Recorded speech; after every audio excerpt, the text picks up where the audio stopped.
un village marocain où j'ai eu la chance d'habiter. Je suis arrivé là-bas quand j'avais 5 ans. Mes parents sont tombés amoureux de ce village. Un village de pêcheurs et de surfeurs.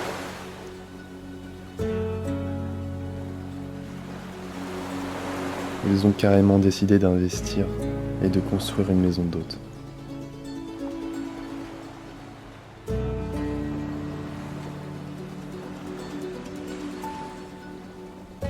Voilà, un petit Français plongé au milieu d'une culture totalement inconnue. Et de petits enfants parlant une autre langue.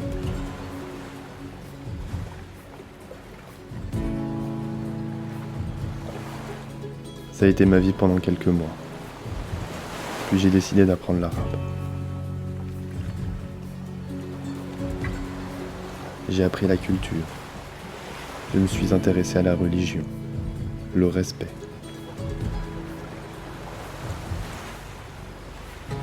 La solidarité. J'allais chercher le pain et le lait chez Hussein, l'épicier du quartier qui rêvait et qui rêve encore de devenir un acteur célèbre. Je partais loin dans les montagnes pour contempler l'océan.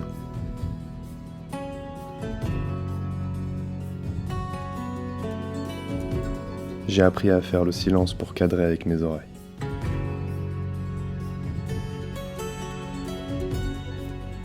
Je m'amusais avec mes copains pendant les récréations en faisant des combats de scorpions.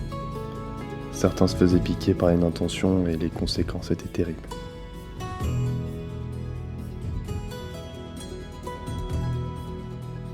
J'avais aussi l'habitude de soulever des pierres, en rêvant de tomber sur un serpent. Bref, vous l'aurez deviné, mon rêve s'est réalisé. Juste là.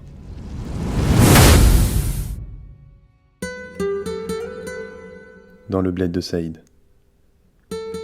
Mon héros qui tua le seul serpent qui m'avait attaqué ce jour-là. J'étais confus, content d'être vivant, mais triste de voir cette belle créature morte. Pourquoi Saïd n'a pas laissé ce serpent se sauver? Est-ce qu'il avait eu peur pour moi? Peur pour les autres? Peur pour lui? En parallèle de cette histoire, j'adorais l'océan. Plus précisément le surf. Plus précisément mon professeur de surf, Ahmed. Celui qui m'a fait prendre la première vague. Celui qui a enlevé une peur. Sous l'effet de cette substance, l'organisme réagit et se prépare à fuir le danger. La pupille se dilate pour capter un maximum de lumière. Le regard est aux aguets. Les poumons, eux, se remplissent d'air. La respiration accélère. Le cœur bat de plus en plus vite. C'est de l'énergie pure. Your ass belongs to me now! Aye, sir!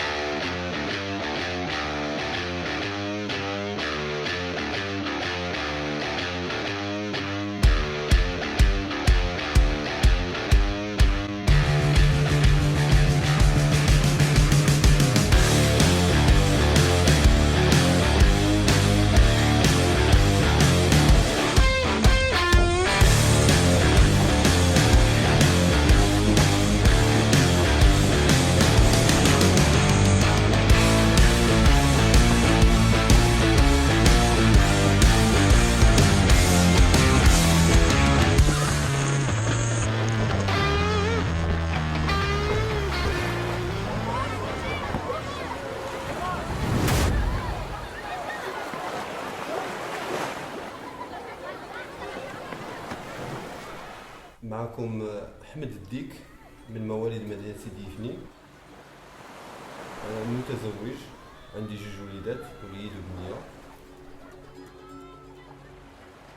حليت عيني على البحر من الصغر ديالي، وبديت في البداية مع السباحة لا ناتاسيون، ومن بعد مع التجربة ديال البحر والبودي سيرف بديت كنكتشف بان كاين شي حاجه اخرى من غير السباحه. يعني كاين لو سيرف من هنا بدا عندي داك الرغبه بانني نتعلم شي حاجه اللي هي صعب من que la natation.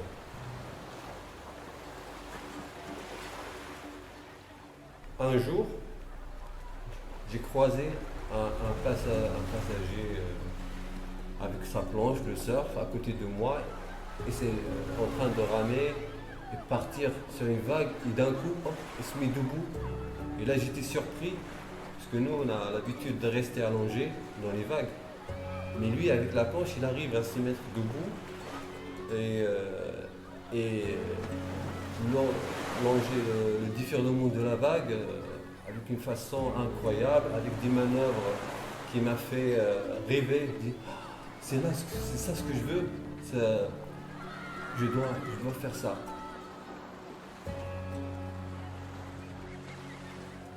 Il m'a dit, tu vas pas loin, essaye de prendre juste les mousses. Ok, c'est parti, j'ai essayé, premier take-off, déséquilibré, pas évident parce que je ne connais pas assez bien. Alors deuxième vague, troisième vague, je sentais que la vitesse, le take-off, j'ai fait mon premier take-off, je suis resté, j'étais encouragé par le mec, je dis ah bravo, tout ça. Et puis, donc, alors j'ai dit bon, c'est ça ce qu'il me faut, il faut que je trouve une planche de surf, il faut que je m'engage dans le surf. Il y a une journée organisée sur la plage qui s'appelle la journée de la mer. Et l'UCPIA a organisé une compétition de natation, de body surf et de surf. Et parmi les trois compétitions, moi j'étais encore pas assez bien pour participer aux compétitions de surf. Alors j'ai participé aux compétitions de body surf. Et le premier qui gagne, il va gagner une semaine de stage de surf avec les CPA. Et j'étais le premier, j'ai gagné cette compétition parce que j'étais assez bien pour le body surf. Et là j'ai gagné une semaine avec Dominique, la planche, la combine et j'étais avec les autres stagiaires qu'ils ont payé hyper cher pour passer le stage et moi j'étais là. Très content. Ça a été le début. Ouais, c'est là où. Le début. Ouais. Et ils étaient surpris quand j'ai pris la planche avec eux. Et dès la première vague, ils étaient surpris que je fais le take-off. Ils croyaient que je suis vraiment débutant comme les autres, la première fois. Et tout ça. Mais moi, j'avais déjà un petit peu d'expérience.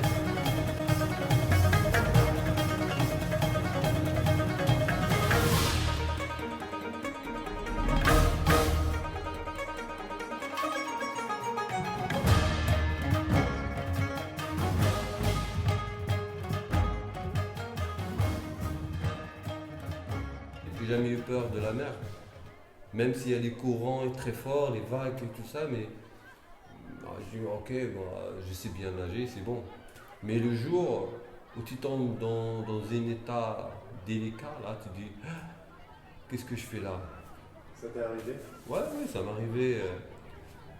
Ça m'arrivait lorsque il y avait des vagues de 3 mètres. Et moi, j'étais avec 4 copains et mon cousin qui était en bodyboard. On discute et à un moment, on regarde de loin au large des lignes noires qui s'approchent. On dit ah super, il y a des vagues qui arrivent. On était contents. On dit allez, on se prépare pour les vagues. Mais quand les vagues s'approchent, on voit que la taille, elle n'est pas normale. C'est pas comme les vagues qu'on a pris juste avant. C'était 4 mètres et demi et ça remonte encore. On voit le mur énorme et on commence à ramer vers la vague pour dépasser. Mais non. La vague est cassée à 10 mètres devant nous. Comme ça, creuse. Boum. La mousse arrive. Je fais le canard. Bon, j'ai dit bon, je vais essayer de faire le canard. Peut-être ça va. Je pousse.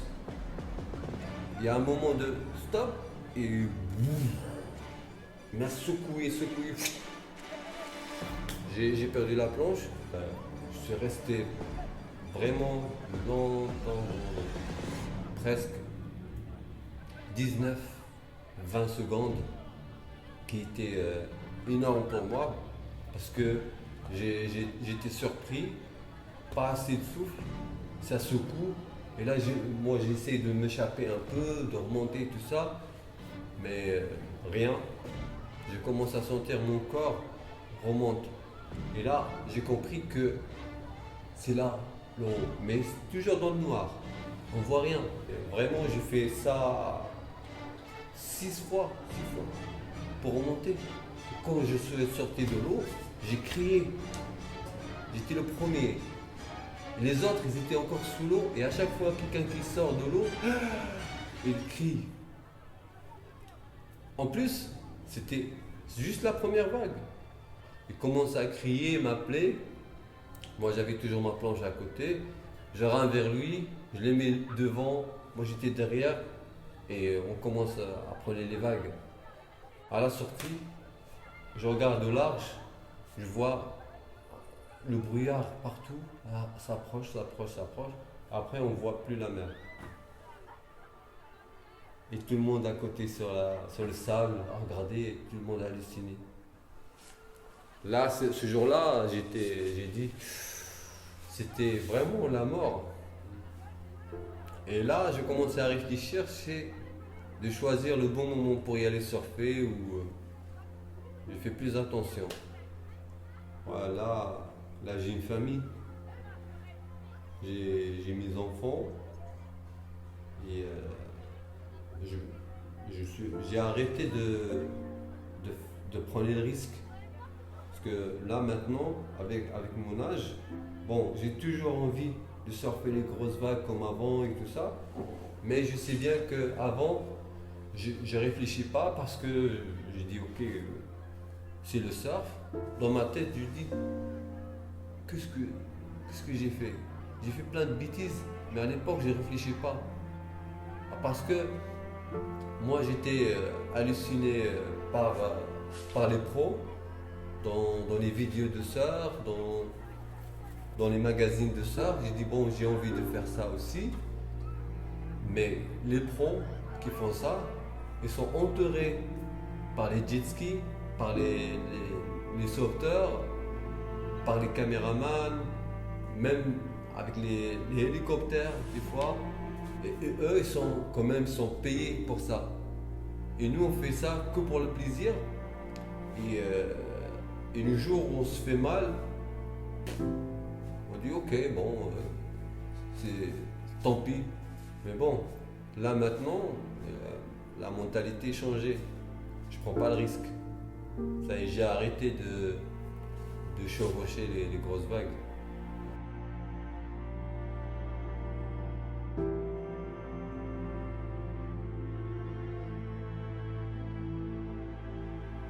J'ai croisé quelqu'un qui m'a encouragé de créer une association pour que les jeunes de Sidi profitent de surf. Il y avait plein de jeunes, des gamins qui sont arrivés, plein d'adhérents, tout ça. Au début, on était 44.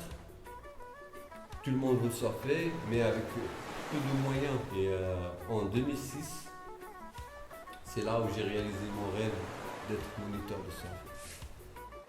Maintenant, je vais doucement, je choisis les meilleurs moments, les meilleures conditions et je me suis calmé un peu.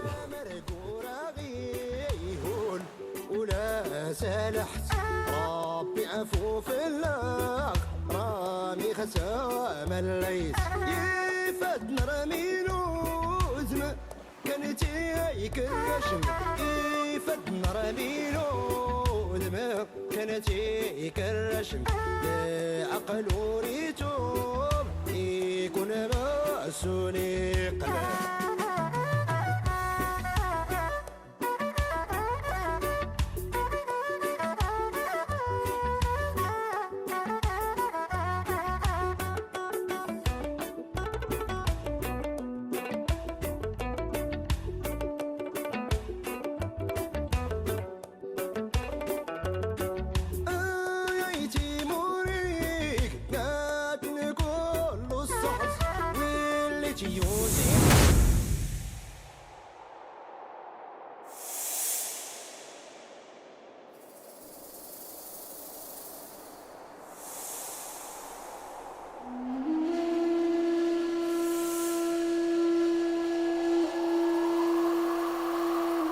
Prenez la peur, par exemple. Elle en a sauvé plus d'un. Ça fait belle lurette qu'elle permet à l'homme de fuir face au danger.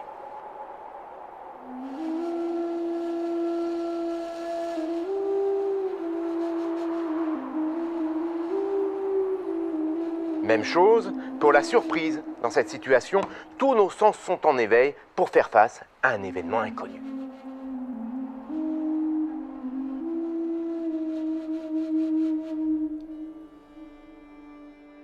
السمية ديالي أنا أحمد العيساوي، السكنة ديالي في حوز مراكش، والمهنة ديالي هي هذه ديال تاع عيساويت. كنصيدهم في واد وريورة نواحي الشاطئ، كندير بهم الحلقة. كنمشي للسواق، كنمشي لمراكش جامع فنا، وكنجيب بوسكا، نجيب 2 لفعات، نجيب 2 حناش ولا 3، كنخدم فيهم في السواق. خدم بهم 3 شهور 2 شهرين، وملي كنحس بهم عيا ولا ما بغاوش ياكلوا كنعاود نردهم للغابة وكنطلقهم. كيعاود باش يعيش واحد المدة، وإلا مشيت كنصيد وجاب الله جبرتهم كنعاود كنجيبهم صحاح بخير وعلى خير. إلا ما جبرتهمش كنجبر شي وحدين اخرين من غيرهم. والحرفة ديال الوالدية هي هذه ديال جدي. مازال عندي شي 14 سنة ولا 12 عام وانا خدام في الحرفة. جدي مات في 80، ومن بعد ملي مات جدي بقيت وحدي كنخدم في السواق، كنخدم في الحلاقي، خدم في جامع فنا.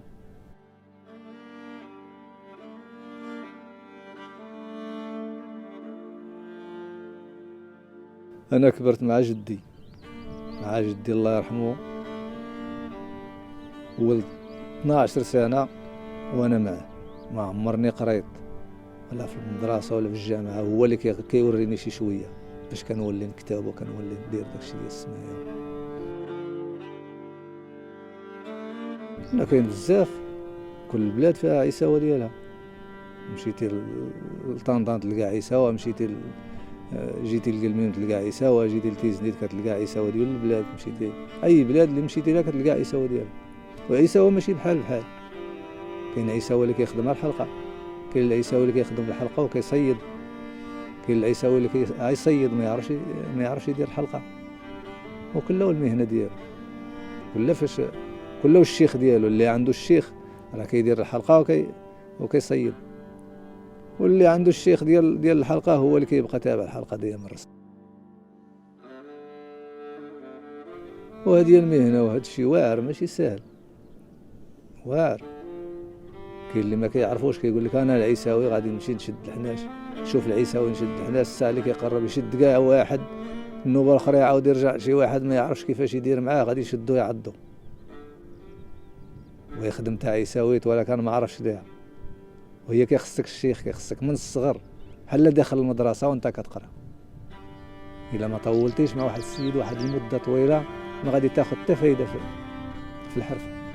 خوف كنخاف انا الى الله من الله تعالى، ما هو ما كنخافش منه.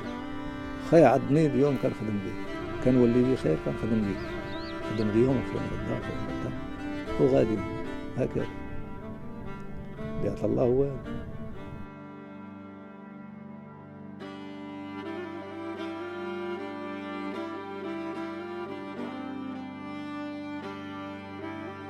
وشحال من واحد مات، بزاف مات. وكتدخل للسبيطار وكيداووك وكيوقفوا معاك، والساعه كيقول لك باقي مازال تخدم بهذا الشيء، كتقول لي لا ممكن ما باقيش نخدم. كتمشي كتبان لك ما كاينه تا خدمه، كتعاود ترجع للحناش، كدير الحلقه، خدام عام عامين، كيعاود ثاني يشدك الاخر وترجع عندهم، يقول لك اش هذا الشيء. داكشي اللي كاين هو هذا.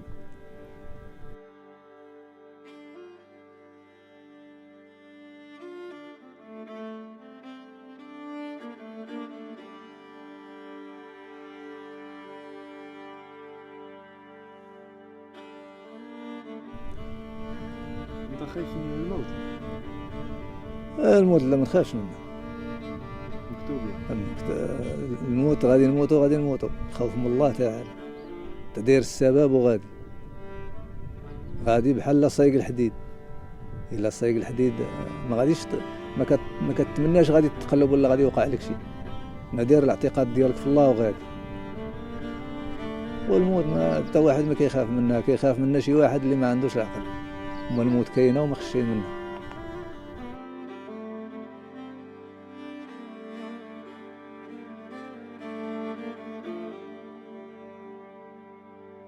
وكيعجبني انا كنمشي كندخل لشي بلاصه كيعجبني نمشي على الخلا، نمشي للغابه وخا نريح. الساعه اللي بان ليا شي حنش كنمشي عنده، الا ما عندي كاع به الغرض ما عنديش به الخدمه كنبقى نشوف فيه لحتى كيدخل السكنه ديالو.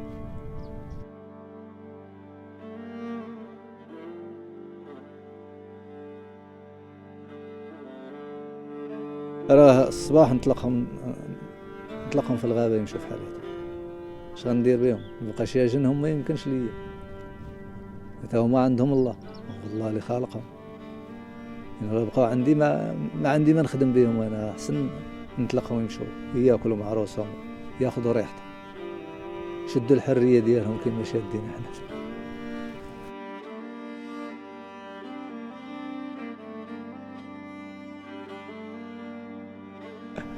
الساعه اللي ضربني بوسكانه هنا، جمعت الباكتاج ديالي الصندوق ديتهم للبلاصه فين ساكن، مشيت للسبيطار ديريك واحد قال لي اش عندك؟ قلت لهم ضربني بوسك. دخلوني لنعاش.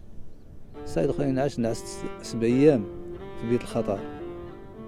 من بعد خرجت للسرابس 14 يوم انا كنسواني الدو. والساعه اللي خرجت من السبيطار باش كتحس في الاول، الساعه اللي كيعض بوسكه عضني بوسكه هنا فين كتحس بحال ضربتك شي حاجه شي حديده فيها العافيه، كتحس بالسخونيه،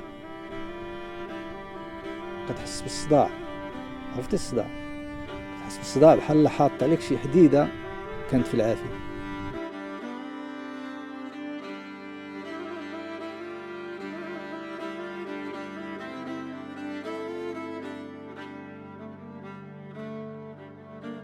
عضتني اللفعانه، واللفعه العضه ديال اللفعه مختلفه على ديال البوسكه. اللفعه كتقوفل لحتى طرطق اللحم وكيولي اللحم كحل.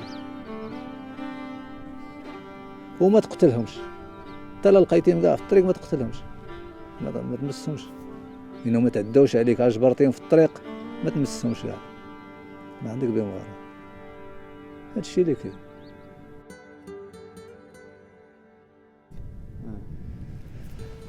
شي حاجه اللي كتفرحني انا هي الا كنت بخير في صحتي وخرجت من الدار، وملي كنمشي للدار كنلقى ثاني الوليدات بخير ونلقى الوالدين بخير.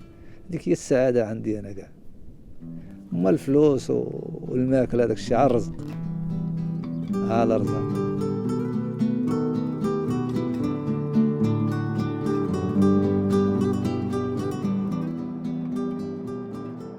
Et moi, en tant que petit étudiant dans le cinéma,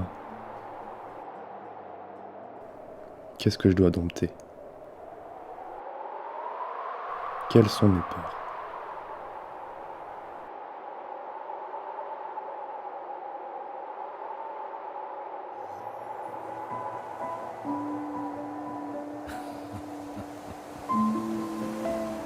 Tu te poses encore des questions?